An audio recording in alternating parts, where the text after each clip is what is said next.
এই হাদিসটা আপনার মাকে বলবেন, আপনার বোনকে বলবেন, আপনার মেয়েকে বলবেন, আপনার স্ত্রীকে বলবেন। এই হাদিসটা যদি কারো হৃদয়ের মধ্যে গেঁথে যেতে পারে, তার দ্বারা অন্যায় করা সম্ভব না। একটু এই কথাটা না বললে জাস্টিস হবে না। রাসূল সাল্লাল্লাহু আলাইহি ওয়াসাল্লাম মেরাজে গিয়েছিলেন, আপনারা জানেন। তিনি মেরাজের রাতে অনেক অলৌকিক জিনিস দেখেছেন, নবীদের সাথে সাক্ষাৎ করেছেন, ইভেন আল্লাহর সাথে কথা বলেছেন, আল্লাহর নূর দেখেছেন। এই সময় সবাই তাকে হাসি মুখের সম্বর্ধনা জানিয়েছিল। যার সাথেই দেখা হয়েছে তার সাথেই তিনি হাসি মুখে অভ্যর্থনা তাকে জানিয়েছে, আসসালামু আলাইকা আইয়ুহান নবী, সবাই বলেছে হাসি মুখে। একজন মালাক, একজন ফেরেশতা তাকে দেখে হাসেননি, একজন।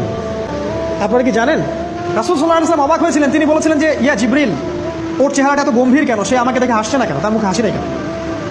জিবরিল আমিন বলেছেন যে না মালিক, তার নাম মালিক, সূরা যুখরুফের মধ্যে আছে, তার নাম মালিক। যেদিন থেকে আল্লাহ জাহান্নাম সৃষ্টি করেছেন সেদিন থেকে তাকে জাহান্নামের দায়িত্ব দিয়েছেন, অর্থাৎ জাহান্নামের হেড অফ ডিপার্টমেন্ট, ইনচার্জ।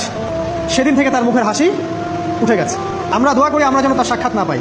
তার কাছে পারমিশন নিয়ে রাসূল সাল্লাল্লাহু আলাইহি ওয়াসাল্লাম জাহান্নামের দিকে তাকিয়েছিলেন, ভিতরে দেখেছেন কি আছে। তিনি পরে যা ব্যাখ্যা করেছেন তা হলো, আমি দেখলাম সেখানে খালি মেয়ে আর সেখানে খালি নারী আর নারী।